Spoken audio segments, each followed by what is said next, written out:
say I work with a lot with clients with fibromyalgia and chronic fatigue, and some say that for some that is burnout gone to the next level. There's discussion about that, but it is a similar thing that happens. Last year, Tony Knight, who's a counselor, coach, and all sorts of things, trainer in Newcastle, did a presentation for the Australian Hypnosis Association about burnout. And after that, I had 4 sessions with her and thought it would be worth sharing with others what I learned on the way. So here it is. If you want to, Tony's really good. So if you want to work more on burnout, or I can give you her details. And I owe a lot to the work of Deb Dana, Stephen Porges, Michael Yapko, Bill O'Hanlon, Milton Erickson, Bessel van der Kolk, Peter Levine, I never know how to pronounce that, and Brene Brown, and a lot of others. And I'm not going, during the talk, I'm not going to refer, make any references. So that's basically the broad scope of the background. There's much more than would fit in an hour and a half. So I've cut back some more. And if there's anything that remains, a question or you want to talk about, please don't hesitate to stay after or contact me by email or phone after the talk. We'll have breakout rooms, and the breakout rooms will be 7 minutes plus 3 minutes of sharing. The idea of the breakout rooms is more to create some awareness and get your thinking going than to try and get all the answers or, think things through very deeply, because 7 minutes, I know, is not enough for that. What is burnout? It's a syndrome characterized by depletion due to energy deficit. That's the official definition in the handbook for psychiatrists and psychologists. It results from chronic stress, and both home and work life contribute. So that's the sort of minimal definition. I made the Forbes article available beforehand, and you may or may not have read it, but signs of burnout that were named there are exhaustion, lack of motivation, frustration, cynicism and other negative emotions taking over, cognitive problems, slipping job performance, interpersonal problems, not taking care of self, being preoccupied with work when not at work, generally decreased satisfaction, and health problems. Well, that's a whole list, and I'm sure that probably all of us will recognize ourselves in some, if not all of those, at some time now or in the past or in the future, indeed. This is a bit more of a fun way to picture those signs: headaches, muscle tension, Sunday night blues, you don't want to go to work, troubled sleep patterns, complaining, apathy, feeling overwhelmed, feeling depleted, irritability and losing your temper, feeling frustrated and unfulfilled. I think that's probably not news to anybody, but it's good to see it in a picture like this. There are stages when we talk about burnout. So it's not something that happens all of a sudden.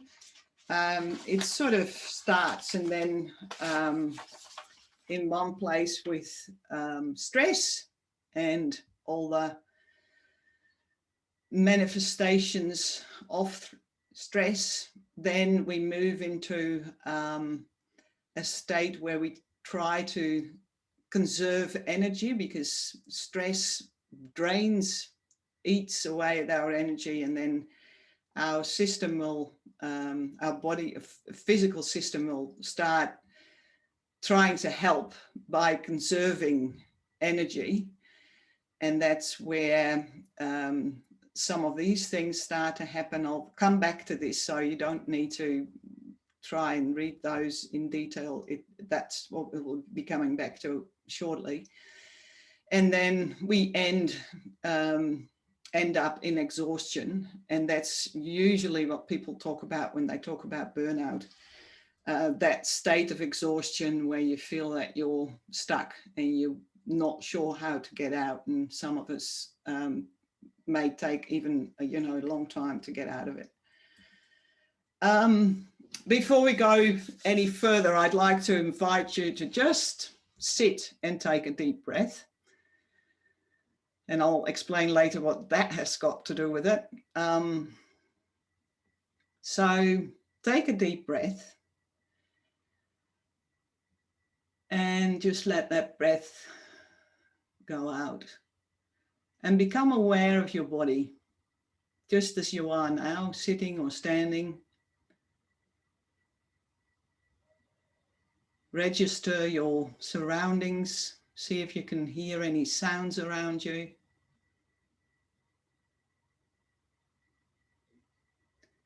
Feel where your feet are and your hands, and if there's any tension in them, you may want to just allow it to smooth out and soften a bit.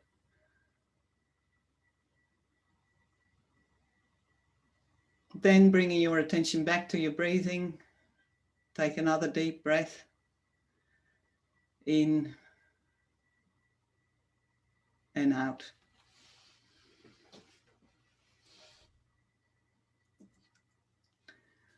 So that basically was an exercise in regulation. And I don't know if you've noticed the difference, but even with 2 deep breaths and a little bit of grounding, the whole way you are in the world changes. And we'll come back to that too. First of all, work in ministry. And I'd like to just do this in the big group, and just, maybe in the chat, or just name things. Where do you think the pressure is in ministry? What are the pressures in ministry that some people say that ministers are particularly prone to burnout, or people in ministry? What might cause that, do you think? What would make ministry agents especially vulnerable to burnout? So time, organisation of time, availability of people that are helping or not, that kind of thing. Anything else? 24/7 availability, relentless is the word that comes to mind. Yeah, so that's some of the things that, and there's a whole lot more. I had the high expectations, the culture of heroism. You need to save everybody if you can, and even if you can't, you still have to save everybody. A lack of peer support structures often. Also with the weird hours, it's harder to have an organised family life, or get round to sport, or have time off. There's a lot of shame I've discovered in ministry agents, where it comes to asking for help and acknowledging that, you're not doing well, or things are difficult. There's also the decrease in relevance, I think, in our line of work. The church is not what it used to be. And when I talk to somebody and say that I'm a minister, they sort of go, "You're what?" Well, when I started 30 years ago, I didn't have to say anything more. So something's happened in between. And we're also, a lot of us, because of the flexible hours, are more involved in family life as some other professions are, and trying to be heroes there as well, and keeping up with that. So there's a lot of pressure. So I won't share the slide. Let's just, I'll just tell you the questions, and then we'll go out in breakout groups for about 7 minutes to talk about what is energizing, what is positive about ministry for you, why do you choose to work in ministry, and you know, you may be a layperson or a paid professional, but that doesn't really matter that much. What keeps you getting up in the morning for it? And what is it that drains you and that may keep you from recharging your energy levels? So I can put the questions in the chat. So basically, the positives, why do you keep doing it? What charges you? And the negatives and what drains you. If you can talk about that. We had a good conversation, and I'll just start with the ones that came up in my group, and then I'll invite you to add any that didn't come up there if you've got more. I think that's probably the easiest way to do this. So we came up on the positive side with that sense of call and vocation and purpose, making a difference, or feeling that you can make a difference. The little things, the little beautiful things that happen when you're working in a church or in a community or volunteering in ministry. Being with amazing people, meeting amazing people. Scripture was mentioned as well. And then on the negative side, the glass half empty people that struggle to see the positives, conflicts that are not easily resolved and that just take a lot of time and very little in the way of visible progress, that there is so much need beyond our capacity. So that overwhelm of wanting to do 300 things more and knowing that you can only do one. So any others that need to be added to that list?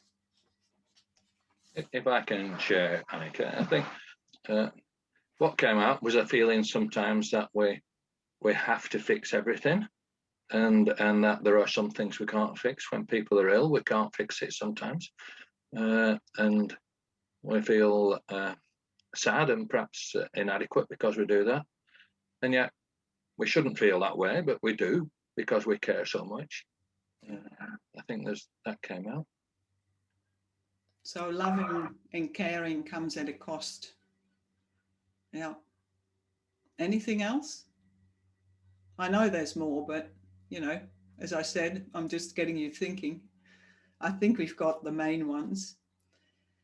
Now I'd like you to, just another exercise, just to close your eyes and go back to a time or a moment or a situation that you can remember, and just anything that comes to mind first, when ministry felt particularly good, and see if you can connect to those feelings and what contributed to the feelings you had. What was it that made it feel so good?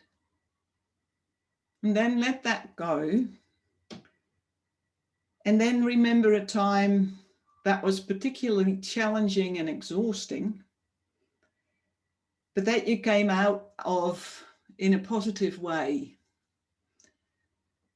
And just reflect on how you did that, how you made that journey from challenging and exhausting back to feeling. So having done that reflection on what makes you feel good and how you return to feeling good after something that's really difficult, you may want to write 2 or 3 words down if you've got a pen and paper, or just remember that And perhaps, you know, when you think back tonight or tomorrow or next week, it's worth exploring that when you've got a moment. You know, what are the things that make me feel good? And what are the things that actually help when moving out of a challenge or an exhausting period of time?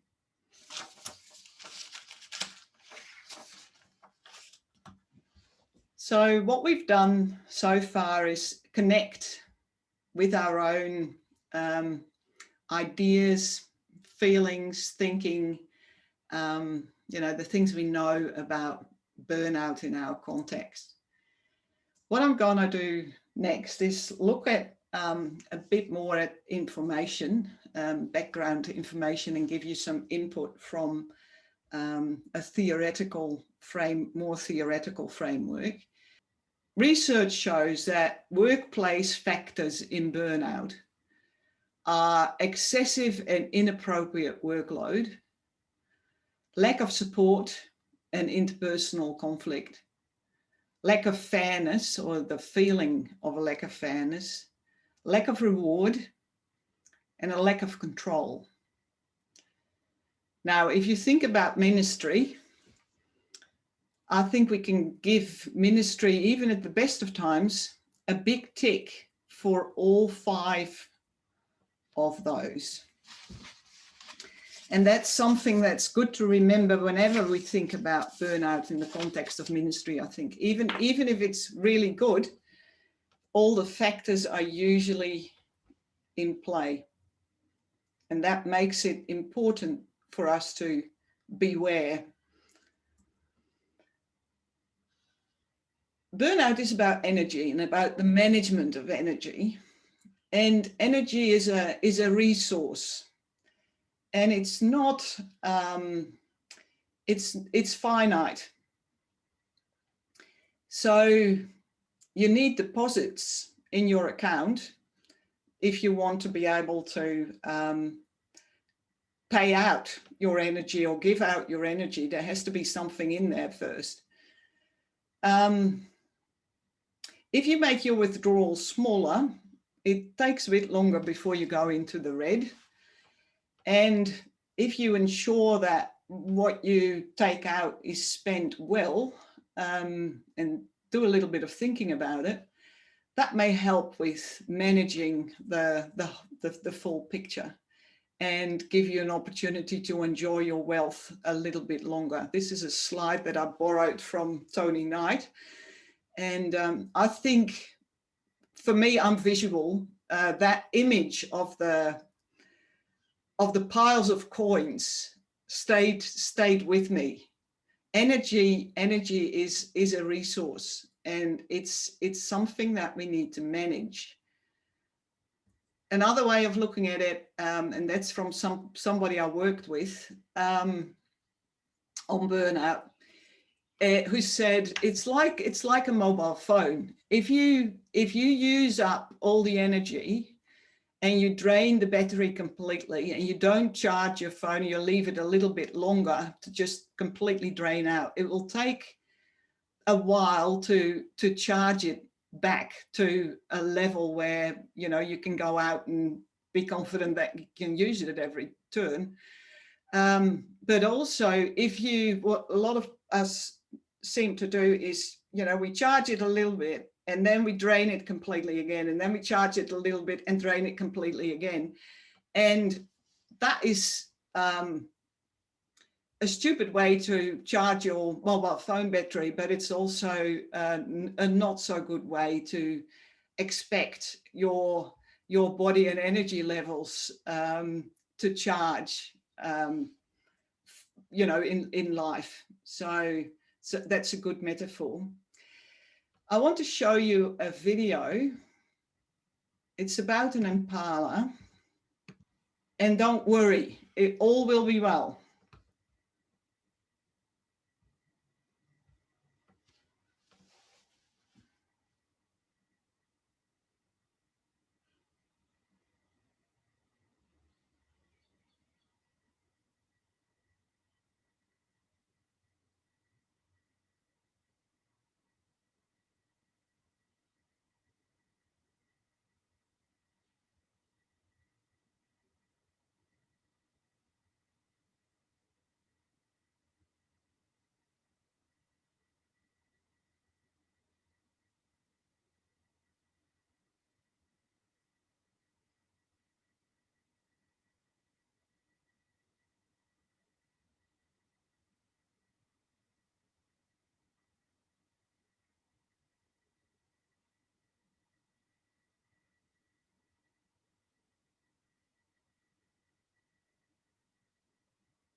So that's a pretty confronting, I suppose. You see it the first time. Video for about this survival. So this impala has been running, and then it's been caught. Then it goes into a freeze response. It plays dead. And then because the hyena turns up, it gets an opportunity to escape. But before it goes back to normal, you get that shaking, and you know, it starts to breathe again. So you see all this whole cycle playing out very clearly. What animals do if they meet with trauma, and this is fairly graphic, but it's very clear. There's also videos you can look at for them on the internet about.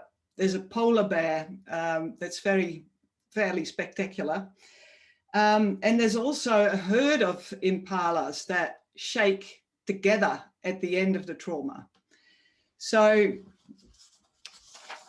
something like that happens to us as well if we come under pressure. In an ideal world, or you know, when we feel good and feel safe, we are capable, calm, social, thinking, attentive, proactive, energized, all is well with the world, right? If we are under threat or we feel stressed, our bodies go into a stress response, and that means that part of our bodily functioning gets shut down, and then other parts gets activated. So the adrenaline goes up. Our muscles get ready to run. We sort of, you know, they tense. If it's extreme, your bowels will empty, because you just get rid of anything that might inhibit you running or fighting. Then there is the shutdown stage where you feel disengaged, dissociated, low energy, unfocused, numb, asleep, and feeling that you can barely move. What happens with burnout is that you end up in that shutdown state where you feel like you can't move at all anymore because your energy levels are just completely depleted. There's no problem with that. Most of us will cycle through those 3 circles through the day, every day, a couple of times. When it becomes a problem is when we get stuck in either the threat or the shutdown state. And the real issues are with the shutdown state, because if you are in the fight or flight or the I feel threat state, you actually feel really good because your adrenaline is up, you feel really strong, you feel really capable, you feel like you can, conquer the world often. And so that's where it becomes a bit tricky, because some of us start to like that state so much, and especially in ministry, you just keep running until you get into that shutdown state, and then it becomes really hard to get out of it because your battery is completely empty by then. What needs to happen is that you go in and out of those 3 different states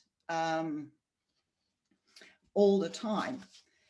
And how you feel, how you know the difference, how it's easiest to know the difference is usually when you're calm, in that, the healthy sort of comfortable state, Your breathing will be calm, regular. Your thinking will be straight and you'll be able to be creative. When you're in the stressed state, your thinking starts to falter because, you know, you're very focused, so you can't sort of do the broad range thinking. It's very narrow. And your muscles tense and your breathing starts to get shallow. If you're shut down, and you saw that with the impala, the breathing is hardly there.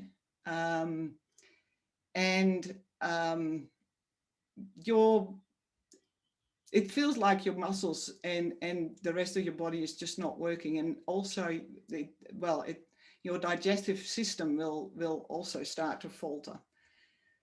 So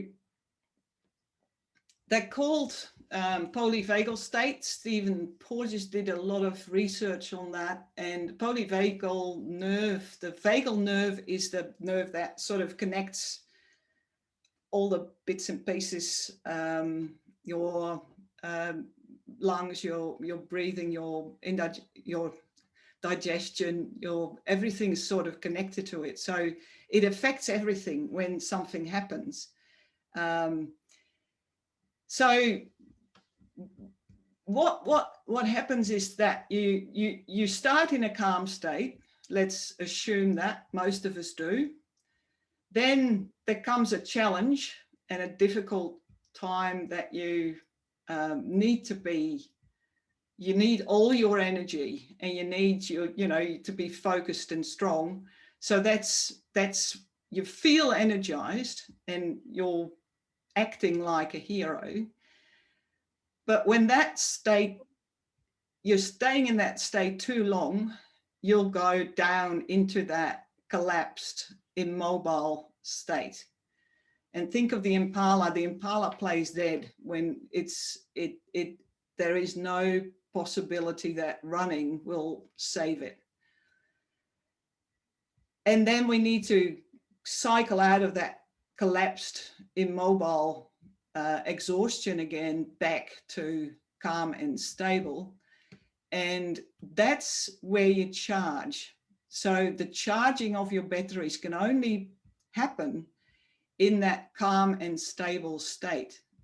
Trying to charge your batteries while you're in fight or flight or in that exhaustive state is not going to work. So that's why it's important that you go back.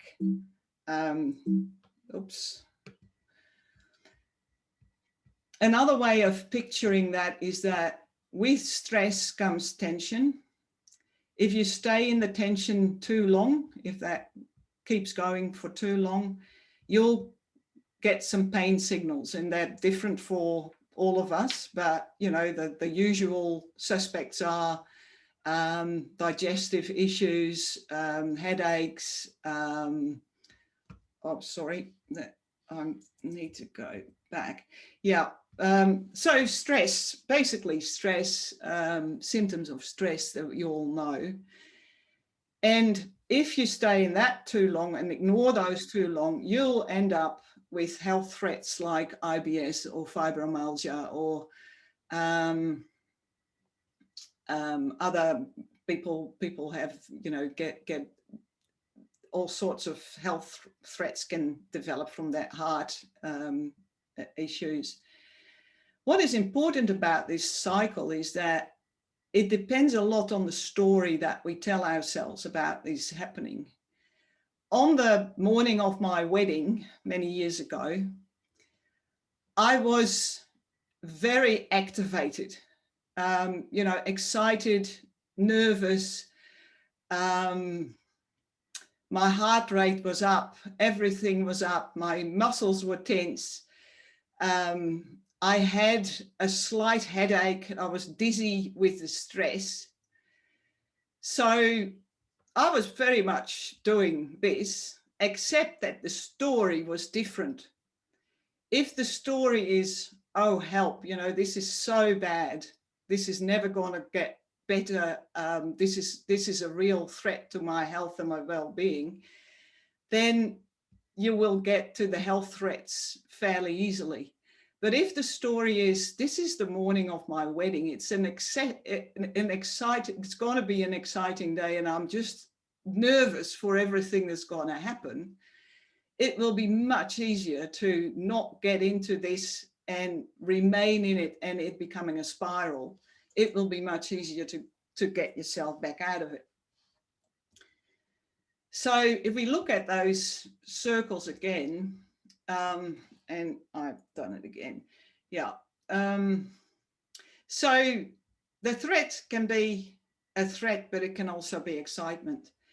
The shutdown can be shutdown and exhaustion and pretty scary, but it can also be a time where you need to acknowledge that you're just bone tired and that you need to recharge and find ways in which you can move yourself back to that calm, regulated, settled state, and find ways in which you can do that. Now, here in the middle, there's an overlap. So fight is not always bad. If it energizes you and it gives you focus, creates focus for you, it actually works really well.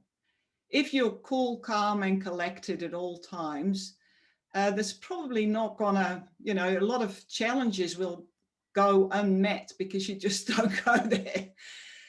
So you need to be activated sometimes. And if you're in this quadrant of that circle, that's all fine. It's just becomes a problem when you stay in it too long, or you let yourself be stressed out too much. And that's people with anxieties, they go here. They're continuously in fight, flight, and worrying and activating, and worrying and activating more until they collapse. And that's why sometimes people say, or therapists say, that depression can be the other side of anxiety, because it's that state where you just can't be more anxious than you are. And then people tend to flip into the total opposite of total depletion and depression. But if you're in the positive part of that, it can mean that you just take that time to be still and meditative and restful, and use that time to move yourself into that place where you can charge and where you can find things that will recharge your batteries before you meet the next stress cycle.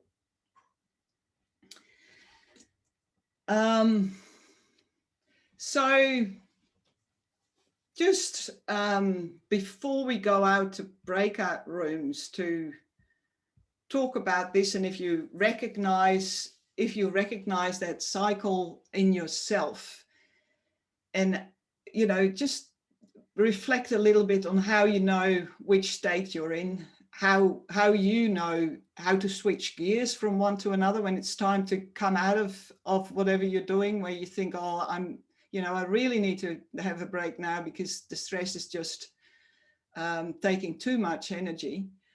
And what helps you move from one to another? How do you stop yourself, or how do you find the calm in a storm? What helps you cycle? So we'll talk about those questions, but first I wonder if there are any questions at this stage that you want answered first. Anneke, could you explain that triangle when you said the diagram of tension, pain signals, health, threats, story, and that the story you tell yourself makes a difference? Can you tease that out a bit more? Yeah, it's so if your story is this is a threat, this is terrible, and you allow it to increase your anxiety, or your anxiety increases because of it, you will get into more tension, which will create more signals, which will create more health issues. And if you then worry more about the health issues, you'll get more tension, and you get into a vicious cycle. While if at the beginning, when the first signals come through, you think, oh, I'm a bit too tense, I think I need to take a break and find something else that will take me out of this cycle. Okay. So then you can break the cycle before you get to really serious health issues. Once you've got the health issues, it's still helpful if you recognize when you're worrying about the health issues and take yourself, or find ways to take yourself out of it. And sometimes you need somebody else to help you with that. So you can sort of start reversing that cycle rather than going deeper and deeper and deeper into it. Yeah. Anneke, Yeah. A little microcosm of that is sometimes when we're in one of our big meetings and something is being fraughtly debated, and a wise chairperson will decide that now's the moment to come to morning tea. Yes. And then when we come back to the debate, having taken our brains to morning tea and to somewhere else to discuss some other sort of business perhaps, and then we come back to it, how often have we seen that those tensions have resolved and the matter is dealt with in an appropriate way? Whereas if we kept on arguing backwards and forwards, it just spirals up. Yeah, and that's a really good example. Thank you, Alison, because it takes everybody out of that stress. And usually in a meeting like that, everybody's in fight mode and you're not thinking straight. You can't think straight when you're in that state. Your thinking functions best when you're in that calm state. You're most creative, you're more social, you're more open. So if you want to solve anything that's really difficult and complex, it's much better if you're in that calm state and not agitated. So going for morning tea or taking a break or a prayer or something that breaks that cycle. And if you're on your own and doing your own thing, just taking 2 or 3 deep breaths even can get you into a less activated state and also prevent you, or sometimes I've seen a whole meeting do this, going into that numb, collapsed state where nobody can think at all straight at all anymore, and everybody leaves with that sort of very deep, this desperate feeling of, oh, you know, this is so bad. Well, if you could have gone back to that calm, settled state together, there would have been more space to think things through and to support each other. All right. Anything more? Anything else? Does it make sense? I see some nods. Good. The term I was taught was worry surfing. Sorry? Term I was taught was worry surfing. You surf your worries. You don't let them come on top of you. Yeah. Yeah, but sometimes you just can't help that. And that's also why self-awareness is really important, to realize just what you're doing, and that it's just, you know, it's part of a circle. You can just go and do something else.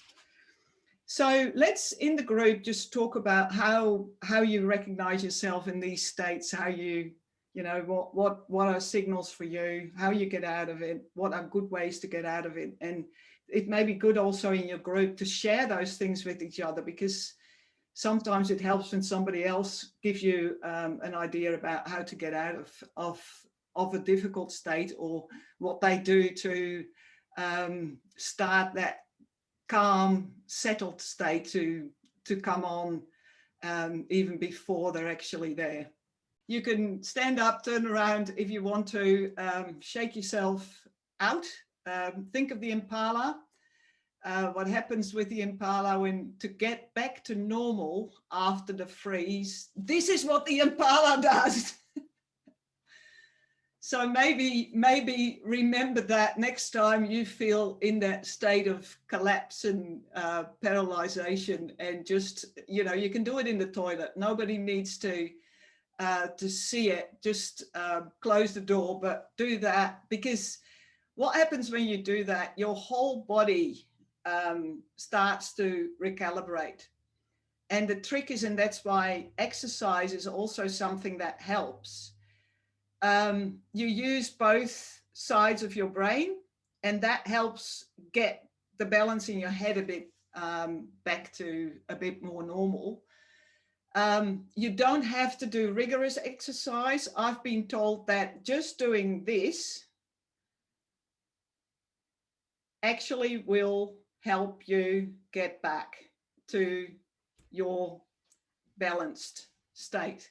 It's as simple as that, and as physical as that. So we don't, let's not report back. I'm sure that everybody's come up with things. One thing I want to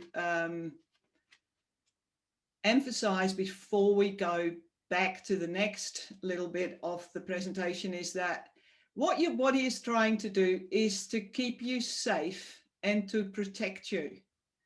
So it's not trying to put a spanner in the wheels of you feeling heroic and like you're accomplishing something, or being a good little fighter for the Lord.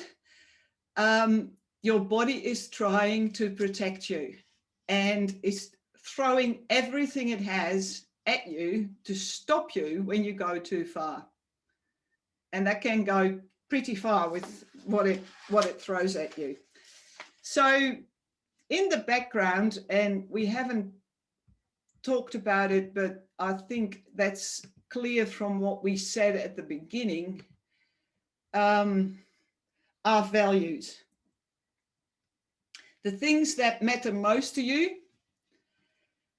the health values, how much value do you put on your health? And some parts of the church, I think, theologically haven't understood that Christ died for us, and that means that we don't have to die for and suffer in that way.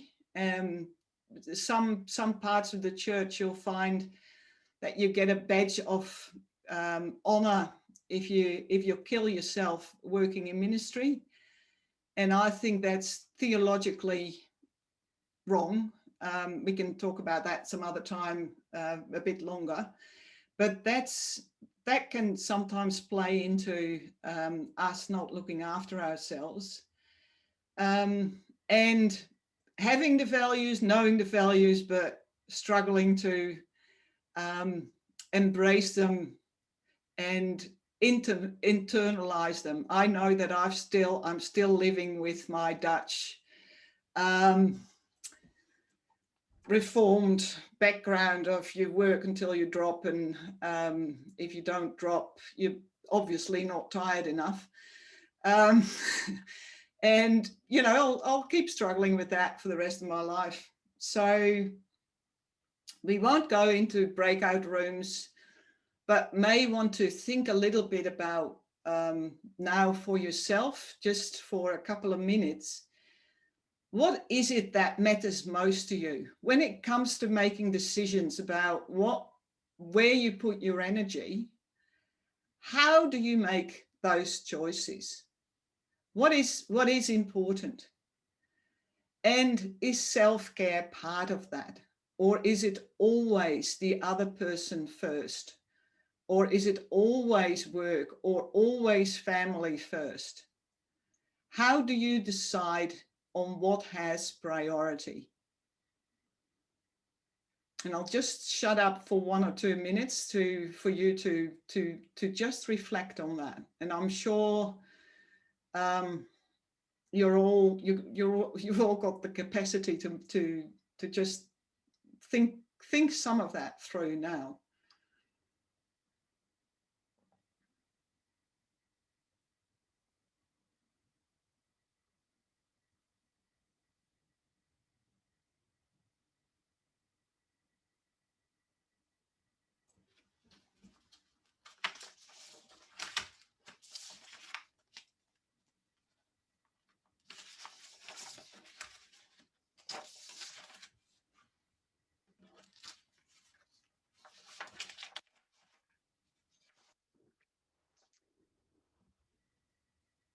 So what has priority? One story I love, or one metaphor I love using in that context, is when you're in an airplane, you're told to put your oxygen mask on first before you start helping anybody else.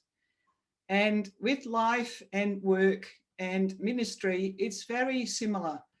If you haven't got anything yourself, if you're not connected to oxygen yourself, it's highly unlikely you can help somebody else connect, or maybe you can with one person, but you'll soon run out of puff, quite literally.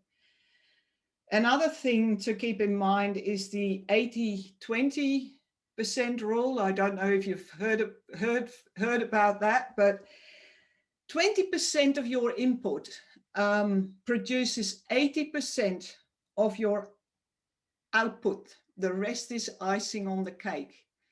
So instead of trying to put 100% in all the time, it may be good to look for the 20% that will make the biggest impact, and realize that way you've covered 80% of what you try to achieve. And maybe 100% is not necessary all the time. You can do that sometimes, but you don't have to do it all the time.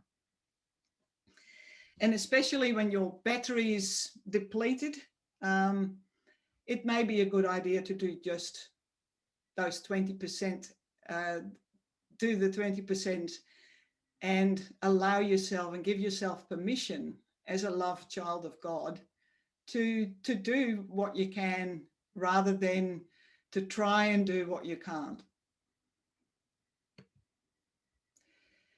Now, this is important. So how do you create a healthy place? What contributes to a place in life and a way of life where you can return to that calm, settled, stable state regularly enough to keep your batteries charged in a way that will be helpful?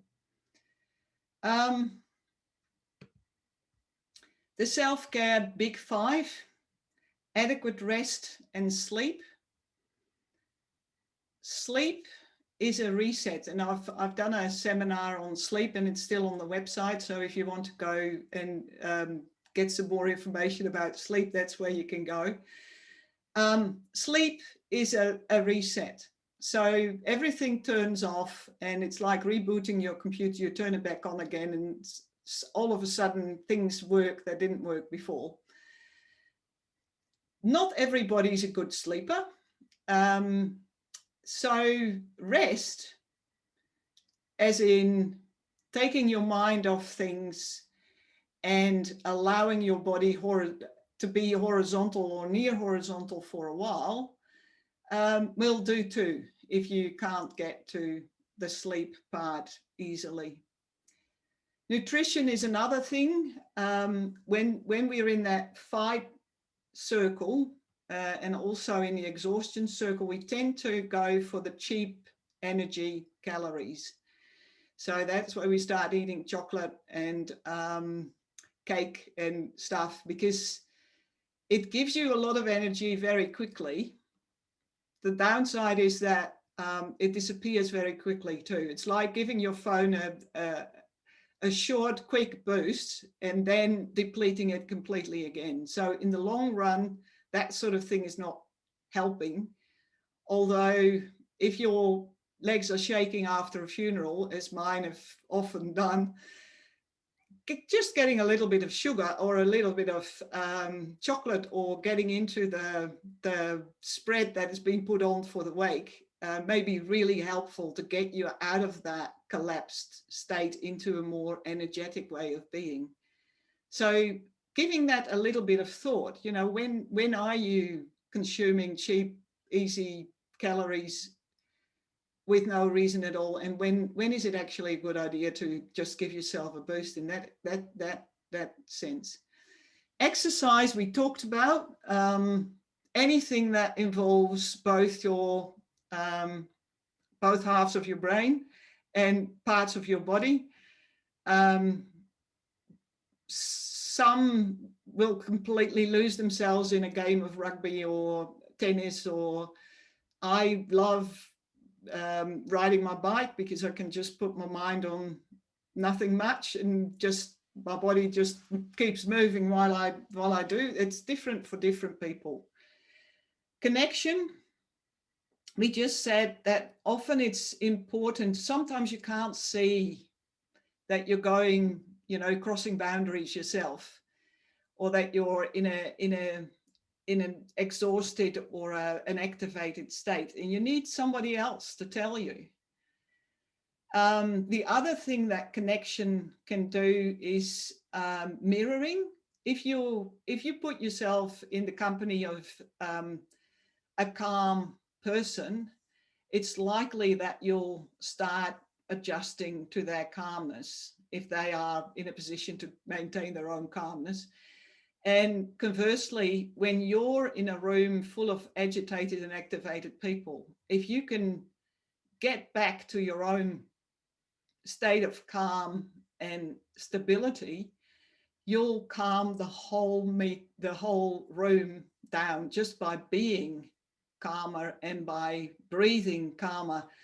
It's amazing. I've seen videos of breathing techniques where 2 or 3 people in a group, a larger group of people, purposely and consciously changed their rhythm of breathing to a calmer rhythm, and within minutes the whole room started to mirror and adjust themselves. Doesn't always work, but it just shows that we're social beings. Also with the impalas, there's another impala video where one of the impalas get attacked, returns to the herd and does the shaking, starts to shake, and the whole herd starts shaking with it, while only one has been attacked. But all of them share the trauma and complete the cycle of trauma by shaking out and returning to the settled state in that way. So it's a kind of exercise, I suppose. I think, well, we've talked about cups of morning tea, but I think worship is one way in which we communally reset and together find a way to a state of calm that we can share together and then amplify it because we do it together. I've been reflecting on funerals where if you lead a funeral, you're the one that needs to keep the calm and hold, you know, all the emotions of there will be people there that are activated. There will be people there that are in a state of exhaustion and collapse. And you're holding all of that for an hour or an hour and a half. And probably, you know, your adrenaline is going 100 miles an hour.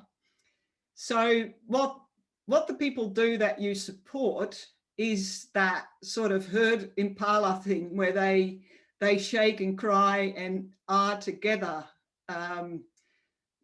integrating the trauma and living through the stages that they need to live through to return to a state of calm and settledness together. But as a minister, you're sort of ahead of them and then you're behind because you've helped them. And it's important to then, you know, if you can realize that, to take time to do that last bit yourself, coming out of the adrenaline rush and the activation into a state of more calmness, and find ways, consciously choose a little bit of time to return to a calmer state. And sometimes that's not immediately possible, but it's important to keep in mind that if you've met with a challenge and you're the leader, it may be that you need something else afterwards than the people that were actually in the group. And I think that's another thing that often contributes to ministers feeling burned out or exhausted, because we don't take the time or give ourselves the time to catch up with what we've led others through. Work-life balance, that's obvious. I think you need a little bit of both, and I'm looking, Berlin is on my screen, a lot of you aren't, but Berlin is, and I'm thinking about, and I think Berlin, you mentioned that some other time way back, that some cultures, you know, family is much more important in holding work and life balance together, and that some cultures there is not such a clear distinction between work and life, but it's all more integrated. And I think it probably can be much more healthy to do it that way, but I think still, even in situations like that, to be aware of what state you're in, what's happening, you know, activation, because in a family that whole pattern will play out in the group as well, and you need to do it together. So somebody needs to start shifting gears at some stage. I've also, the Psalms are really good, because often they go, they come from questions, they go through the deep, and then they come up the other end into a state of calm. So reading the Psalms will take you, some of the Psalms will take you through the cycles, which is amazing to realize that some of those texts are more than 2,000 years old, and they did the same cycles as us. Reflective practice, taking time. This is Tony Knight's advice to counselors.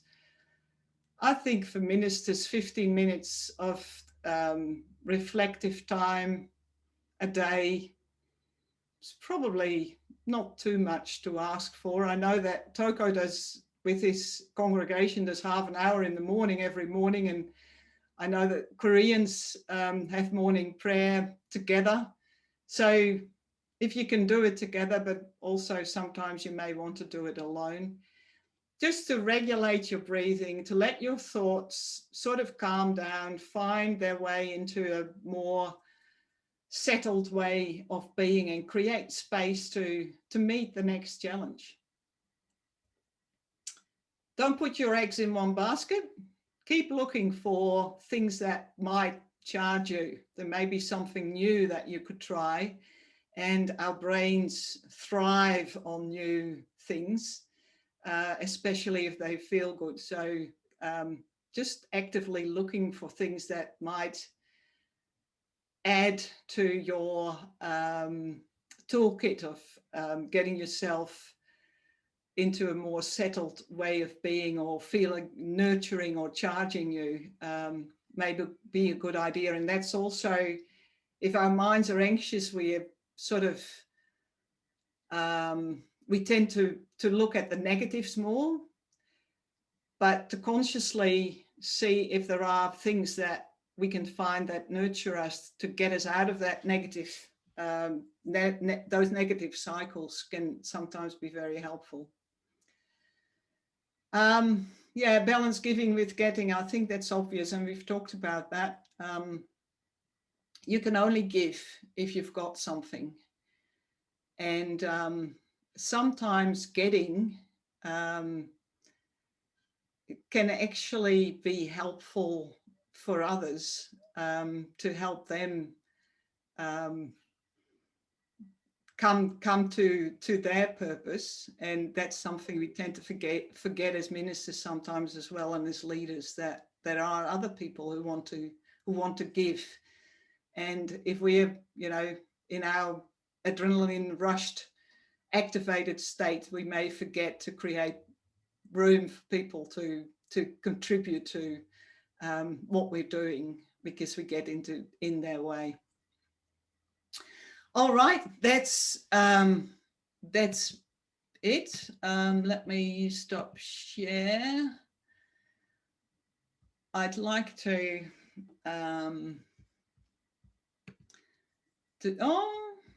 11:28. I haven't done too bad.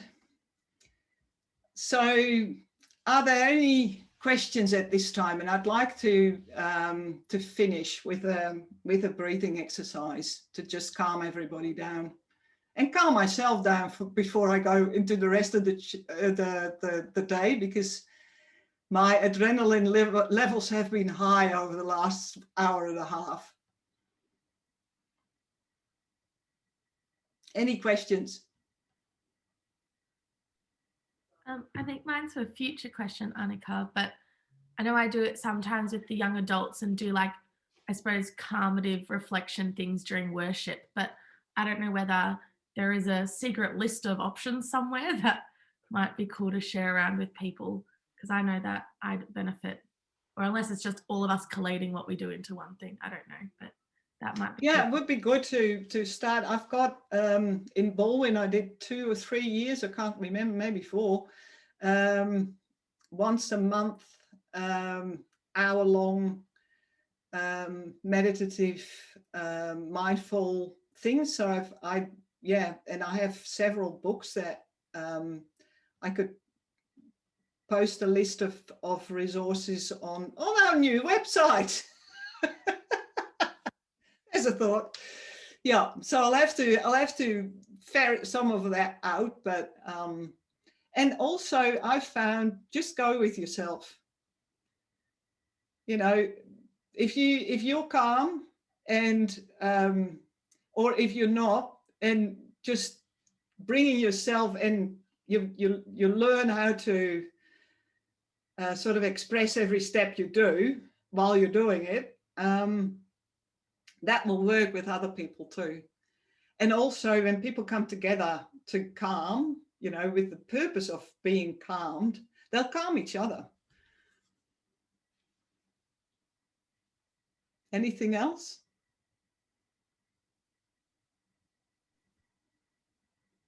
Anneke, Yeah. just perhaps a comment about because you mentioned me, and really it was when I arrived in Australia that formulation came up about the work-life balance. Yeah. And the way I observed it, how it is being done here in Australia, is that when people go out on holidays, they say, "Oh, this is life. This is life." But when they are working, that's work, and sometimes they work themselves to death. Yeah. But some of them literally. when they go out for holidays, this is life. I wonder, because the problem with that formulation is that it looks as work as burden. It looks as at work as something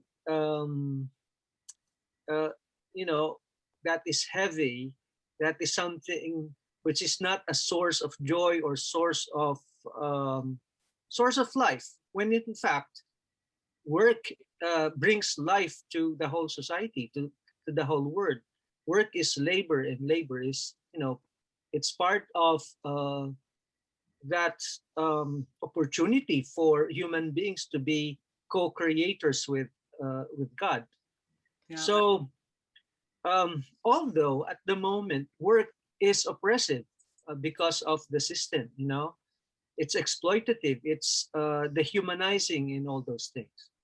So perhaps we can find another way to look at this kind of,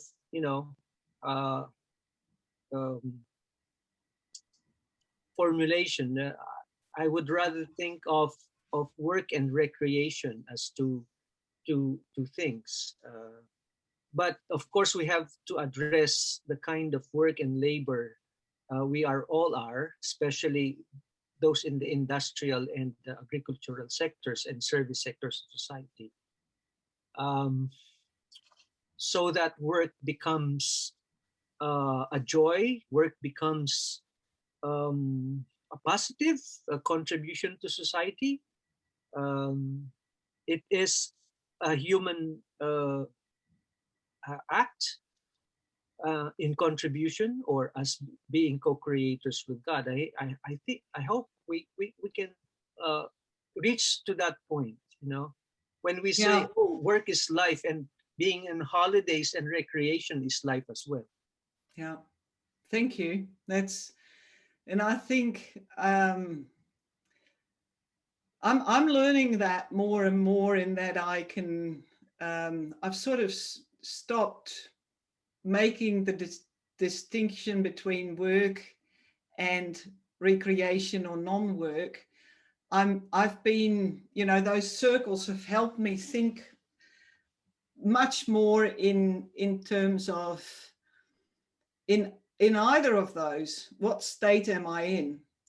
So if work means that I have to be in fight mode all the time, obviously there's something wrong with work. But sometimes holidays can be incredibly stressful. So there's no guarantee for them to be, you know, good and charging and lovely. And I've got a friend who always comes back from holidays, I think, more stressed than she left. So in my own practice of life, it's more focusing on how do I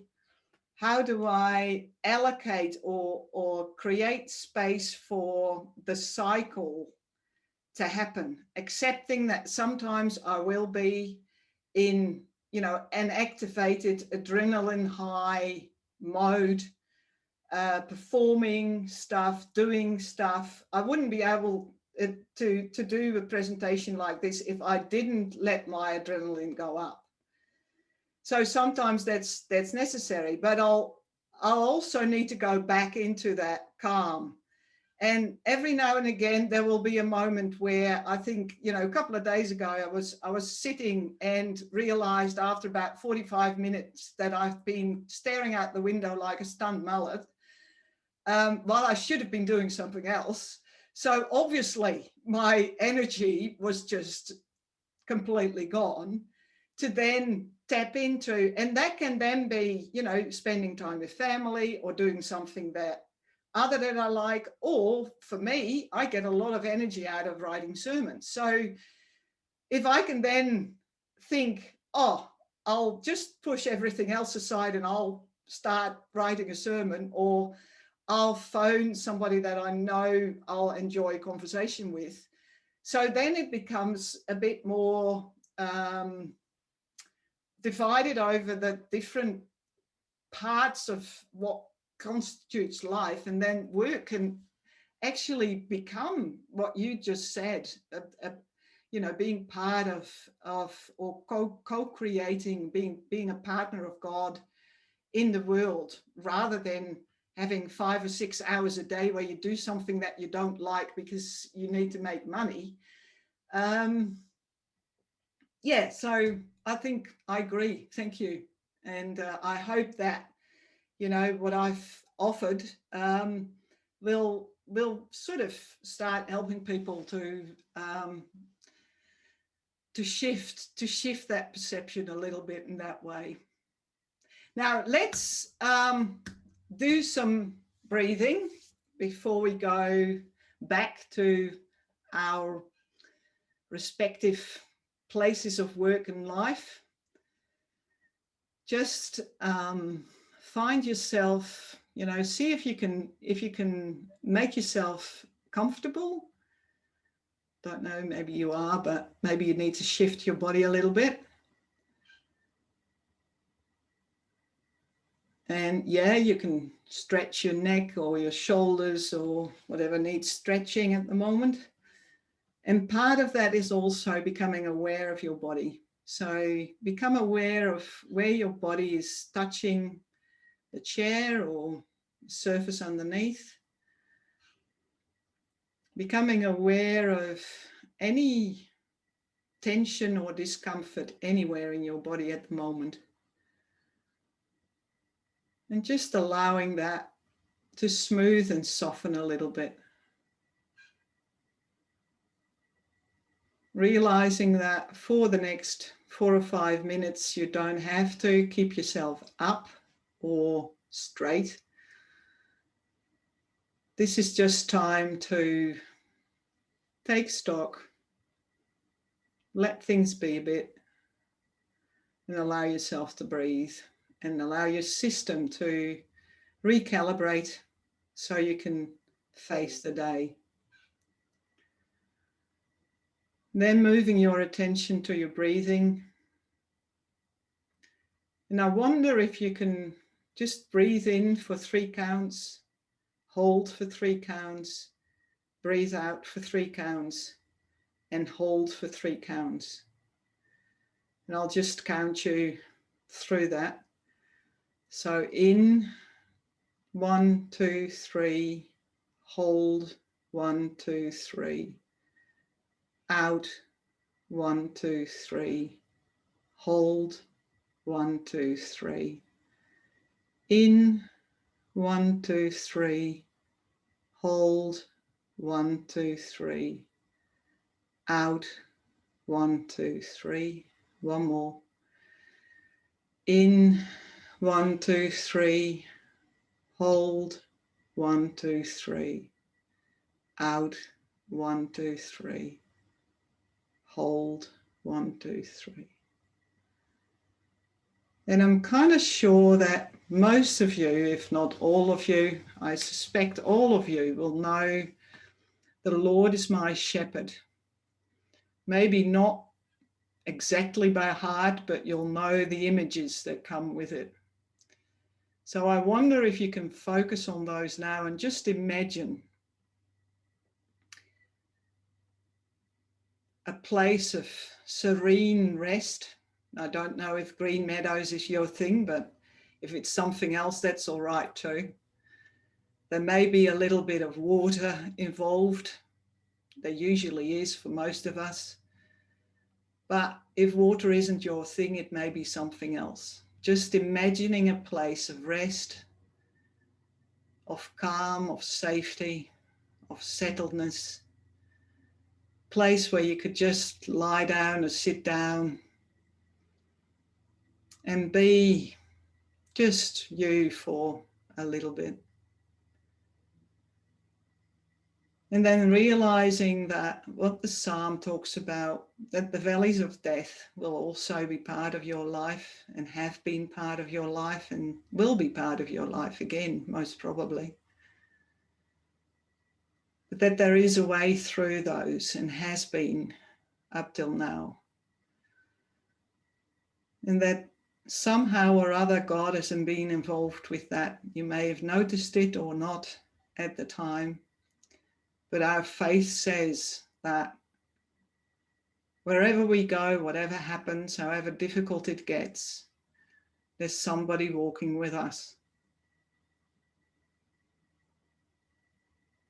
And that on the other side of the worst that can happen, even the cross, there's life.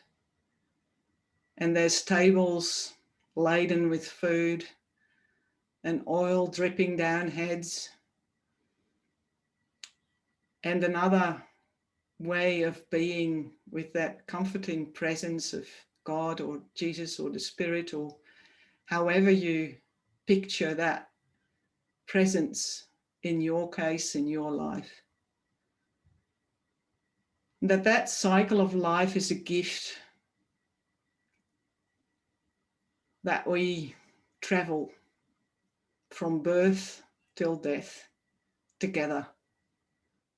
A gift to be shared, enjoyed at times maybe, and where we also are called to support each other where we can while we care for ourselves as well.